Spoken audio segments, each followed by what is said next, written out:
Ismail is a friend of mine, and he's a friend of mine too. We know each other for many, many years. So he's not the only Iraqi in this place. We are all committed to this vision of a democracy.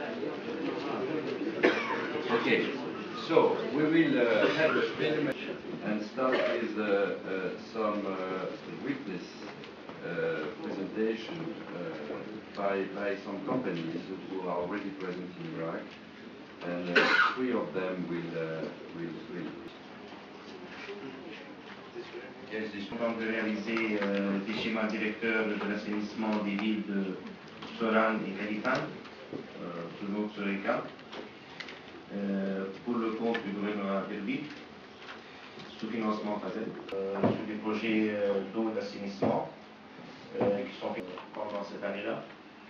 Nous déposons aussi une application. In this as well, they have been pursuing Baghdad very much on this matter, but I do see it coming. It's a job creator, it's an important infrastructure work, and it also has something else, an advantage, that it can help bring the country. En béton pour les bâtiments en Irak. It's a very good question.